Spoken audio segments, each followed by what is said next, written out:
Assalamualaikum warahmatullahi wabarakatuh. Di sini kelompok 4 akan menjelaskan tentang materi ilmu tafsir dan kaidah-kaidah yang diperlukan para mufasir.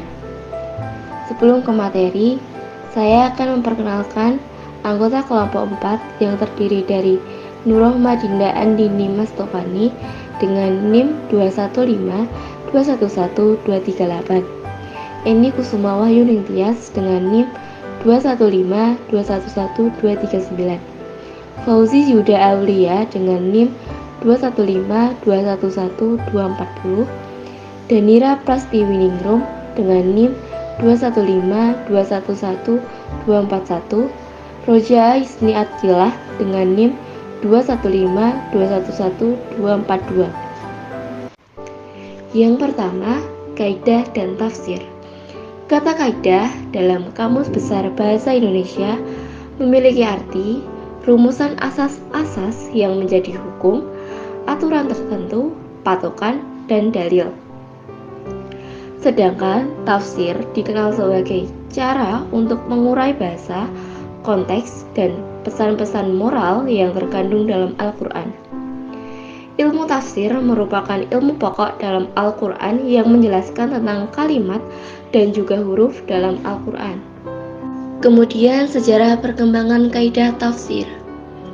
Sejarah perkembangan kaidah tafsir terbagi menjadi dua periode. Yang pertama, periode ketika kaidah tafsir masih tersebar dalam berbagai karya para ulama, baik dalam kitab-kitab tafsir, ilmu Al-Quran, maupun disiplin ilmu lainnya seperti usul fikih, ilmu bahasa, dan lain-lain. Yang kedua, periode ketika penulisan kaidah tafsir telah berdiri sendiri dan disertai kemunculannya yang banyak. Pada periode pertama, diawali oleh kegairahan para sahabat dan tabi'in untuk mempelajari Al-Quran, lalu diikuti oleh masa tadwin atau masa kodifikasi. Maka kaidah tafsir beredar di berbagai karya para ulama, tepatnya pada abad pertama Hijriah. Kemudian pada abad kedua Hijriah, barulah kaidah tafsir tertulis pada bab khusus dalam kitab usul fikih karya Imam Syafi'i, yakni Al-Risalah, serta karyanya yang lain, Ahkam Al-Quran. Pada abad ketiga dan keempat Hijriah, penulisan kaidah tafsir banyak muncul dalam disiplin ilmu tafsir, usul fikih, dan bahasa, seperti kitab Takwil Muskil Al-Quran karya Ibnu Qutaibah. Abad ke-7 dan ke-8 Hijriah, penulisan kaidah tafsir telah berdiri sendiri. Salah satu perintis utamanya adalah Ibnu Taimiyah dan muridnya Ibnu Qayyim. Ibnu Taimiyah menulis buku yang bernama Muqaddimah Usul Fiqih Al-Tafsir ketika ia mengemukakan beberapa persoalan yang dapat dinilai sebagai kaidah seperti cara penafsiran terbaik, persoalan sabab al-nuzul, Israiliyat, dan lain-lain. Demikianlah kaidah tafsir tumbuh berkembang hingga pada abad ke-14 Hijriah ditemukan karya kaidah tafsir yang berdiri sendiri tanpa bercampur dengan pembahasan lain, yang bernama Al-Qawaid Al-Hisan li Tafsir Al-Quran karya Abdurrahman bin Al-Sa'di. Kemudian pada periode kedua ada sejumlah kitab yang memberikan ketertarikan atau perhatian pada kaidah tafsir, sebagaimana Ibnu Taimiyah dengan Qawaid Al-Tafsir, Qawaid Al-Tafsir karya Ibnu Wazir, walaupun masih berupa manuskrip dan lain-lain. Sumber-sumber kaidah tafsir. Secara umum, sumber kaidah tafsir dibagi menjadi 3 sumber pokok. Yang pertama, disiplin ilmu tertentu seperti ilmu bahasa, ilmu ushul fikih, dan teologi. Kaidah-kaidah yang ditetapkan dalam ilmu-ilmu tersebut banyak dimanfaatkan oleh ulama tafsir dalam menetapkan makna ayat. Misalnya, penggunaan bentuk mudhari, madhi, atau perbedaan kandungan makna antara kalimat yang bentuknya jumlah fi'liyah dan jumlah ismiyah. Yang kedua, kaidah khusus dibutuhkan oleh penafsir sebelum melangkah masuk ke penafsiran. Kaidah ini bersumber dari pengamatan terhadap kesalahan sementara mufasir atau kesadaran untuk terhindar dari kesalahan.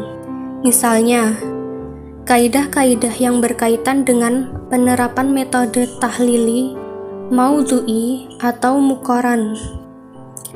Bisa jadi menyangkut sistematika penyusunan uraian-uraian, kapan uraian asbabun nuzul didahulukan atas uraian tentang hubungan ayat, dan kapan sebaliknya.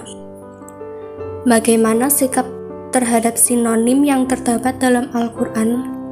Apakah maknanya sama atau berbeda? Demikian juga apakah dalam Al-Quran ada kata atau huruf yang tidak bermakna, dan lain-lain. Yang ketiga, kaidah yang bersumber langsung dari pengamatan terhadap Al-Quran, baik yang tidak berkaitan dengan satu disiplin ilmu atau yang tidak sejalan dengan kaidah-kaidah disiplin ilmu lain. Kaidah yang bersumber dari kelompok ketiga ini sangat banyak. Misalnya, menyangkut kata kami yang kembali kepada Allah. Kaidahnya adalah kata kami yang digunakan Allah menunjuk dirinya, di samping bertujuan menunjukkan keagungannya. Lafaz itu juga berarti adanya keterlibatan makhluk dalam aktivitas yang ditunjuknya. Misalnya dalam Quran Surat Al-Hijr ayat 9. Bismillahirrahmanirrahim. Inna nahnu nazzalna dzikri wa inna lahu lahafizun. Yang artinya, sesungguhnya kami yang menurunkan Al-Quran dan sesungguhnya kami benar-benar adalah pemeliharanya. Kata kami mengisyaratkan ada keterlibatan selain Allah, yaitu Malaikat Jibril alaihissalam dalam menurunkan Al-Quran atas perintah Allah, dan yang memeliharanya bersama Allah adalah umat manusia, baik melalui hafalan, tulisan, membukukannya, merekam, dan lain-lain. Pemeliharaan di sini juga termasuk di dalamnya makna-makna Al-Quran, sehingga apabila ada yang salah dalam menafsirkan, akan tampil sekian banyak orang yang meluruskan kesalahan dan kekeliruan itu. Apa yang dilakukan manusia itu tidak terlepas dari taufik dan bantuan Allah Subhanahu wa Ta'ala guna pemeliharaan kesucian Al-Quran. Macam-macam kaidah yang diperlukan oleh mufasir. Bagi para mufasir, tentu kaidah yang diperlukan sangat banyak, baik dari segi linguistik, uslub, atau lain sebagainya. Di sini akan membahas sebagian kaidah dari sisi linguistik menyangkut masalah nakirah dan ma'rifat, pengulangan kata benda, pertanyaan dan jawaban, mutaradif, jumlah ismiyah dan fi'liyah. Yang pertama, nakirah dan ma'rifat. Isim nakirah merupakan isim yang menunjukkan sesuatu yang belum jelas pengertiannya. Arti lain menyebutkan isim nakirah sebagai isim yang bisa dimasuki alif lam, seperti imro'ah dan rijal. Kedua kata tersebut belum jelas laki-laki ataupun perempuan. Keduanya bisa dimasuki alif lam menjadi al-mar'ah dan al-rijal. Sedangkan isim ma'rifat merupakan kebalikan dari isim nakirah, yaitu isim yang menunjukkan sesuatu yang sudah jelas. Seperti pada ayat berikut, Waja'a min aqsa al-madinah rujulun yas'a. B. Pengulangan kata benda atau isim. Isim adalah kata benda yang tidak terikat dengan waktu. Apabila dalam Al-Quran, isim disebutkan sebanyak 2 kali, maka dalam hal ini ada 4 kemungkinan, yaitu 1. Keduanya isim ma'rifat. Pada umumnya berlaku bahwa isim ma'rifat yang kedua sama dengan isim ma'rifat yang pertama. Seperti dalam Quran surat Al-Fatihah ayat 6 sampai dengan 7 yang berbunyi Ihdinas siratal mustaqim siratal ladzina an'amta 'alaihim khairil maghdubi 'alaihim waladdallin. Pada lafaz sirata disebutkan sebanyak 2 kali. Yang pertama bentuk ma'rifat dengan alif lam, sedangkan yang kedua bentuk ma'rifat dengan idhofah. Berdasarkan kaidah ini, yang dimaksud dengan sirata yang kedua mempunyai arti sama dengan sirata yang pertama. 2. Keduanya isim nakiroh. Pada umumnya berlaku bahwa isim nakiroh kedua berbeda dengan isim nakiroh yang pertama. Contohnya dalam Quran surat Ar-Rum ayat 54. Dalam ayat tersebut terdapat lafaz do'fa diulangi sebanyak 3 kali. Lafaz yang pertama berarti sperma, yang kedua berarti masa bayi, dan yang ketiga berarti masa lanjut usia. 3. Pertama isim nakiroh dan kedua isim ma'rifat. Pada umumnya berlaku bahwa isim yang disebutkan kedua sama dengan isim yang pertama. Seperti dalam Quran surat Al-Muzammil, dalam ayat tersebut terdapat lafaz Rasulah diulangi sebanyak 2 kali. Pertama dalam bentuk isim nakiroh dan kedua dalam bentuk isim ma'rifat. Sesuai dengan kaidah, maka kedua kata Rasul tersebut menunjukkan hal yang sama, yaitu Nabi Musa. 4. Pertama isim ma'rifat dan kedua isim nakiroh.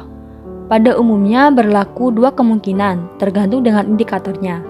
Pertama menunjukkan makna berbeda dan kedua menunjukkan makna yang sama, seperti contoh dalam Quran surat Ar-Rum ayat 55. Dalam ayat tersebut terdapat lafaz sa'ah yang artinya mempunyai makna yang berbeda. Yang pertama berarti hari kiamat dan kedua terkait dengan waktu. Contoh yang kedua yaitu Quran surat Az-Zumar ayat 27 sampai 28. Pada ayat tersebut terdapat lafaz Quran yang terulang sebanyak 2 kali. Akan tetapi baik kata pertama atau kedua menunjukkan makna yang sama. Selanjutnya yaitu yang C, kata-kata yang dikira mutaradif atau sinonim tetapi bukan. Dalam Al-Quran terdapat kata-kata yang sama tetapi berbeda. Di antaranya kata al-khawf dan al-khosyiyah. Kedua kata tersebut berarti takut, tetapi kata al-khosyiyah memiliki arti takut yang diiringi rasa hormat karena agungnya yang ditakuti. Misalnya, ketakutan seorang mahasiswa terhadap dosen, santri terhadap kiai, dan siswa terhadap guru. Sedangkan al-khauf berarti takut karena yang merasa takut itu orang lemah, atau bisa diartikan rasa takut terhadap bahaya yang akan menimpanya. Misalnya rasa takut terhadap binatang buas, penjahat, atau apapun yang secara zahir terlihat lebih kuat dan menakutkan. Selanjutnya ada kata al-insan, al-bashar, dan an-nas. Kata tersebut merujuk kepada manusia. Apabila ditinjau dari penggunaan kalimat tersebut dalam Al-Quran, akan ditemukan makna yang berbeda. Al-insan memiliki arti sifat dan karakter manusia sebagai makhluk jasmani dan rohani, juga menunjukkan manusia sebagai makhluk sosial. Sedangkan kata al-bashar digunakan lebih kepada aspek jasad kasar manusia atau aspek jasmaninya. Sementara kata an-nas umumnya digunakan untuk manusia dewasa dan berakal sehat. Selanjutnya yaitu kata al-qiraah, at-tilawah, dan at-tartil. Kata tersebut umumnya memiliki arti yang sama, yaitu membaca. Tetapi dalam penggunaannya, ketiga kata tersebut memiliki perbedaan makna, sehingga masing-masing kata tersebut memiliki fungsi yang berbeda. Selanjutnya yaitu kata ar-rajulu, az-zakaru, dan al-mar'u. Dalam bahasa Indonesia diterjemahkan kata tersebut dengan seseorang atau laki-laki. Sama dengan kata Anisa, al-unsa, dan al-mar'atu diterjemahkan dengan perempuan. Padahal apabila ayat Al-Quran tersebut dibaca dengan teliti akan sangat jelas perbedaan kata tersebut. Kaidah yang diperlukan mufasir yang ketiga adalah pertanyaan dan jawaban. Pada dasarnya jawaban harus sesuai dengan pertanyaan, tetapi kaidah ini tidak berlaku secara mutlak. Ada beberapa pertanyaan yang tidak sesuai dengan kaidah tersebut, sehingga menyimpang dari apa yang dikehendaki si penanya. Tujuan dari penyimpangan ini antara lain untuk menunjukkan bahwa seharusnya yang ditanyakan adalah hal yang berkaitan dengan ungkapan yang ada pada jawaban. Jawaban yang seperti ini dinamakan uslub al-hakim. Terkadang jawaban bersifat lebih umum dari apa yang dipertanyakan, karena memang demikianlah yang dikehendaki. Terkadang juga jawaban terhadap pertanyaan lebih sempit cakupannya, karena memang demikianlah yang dikehendaki. Lalu kaidah yang diperlukan mufasir yang keempat adalah jumlah ismiyah dan fi'liyah. Jumlah ismiyah atau kalimat nominal menunjukkan arti tetap dan terus-menerus, sedang jumlah fi'liyah atau kalimat verbal menunjukkan arti tajadud dan hudud. Masing-masing kalimat ini mempunyai tempat tersendiri yang tidak bisa ditempati oleh yang lain.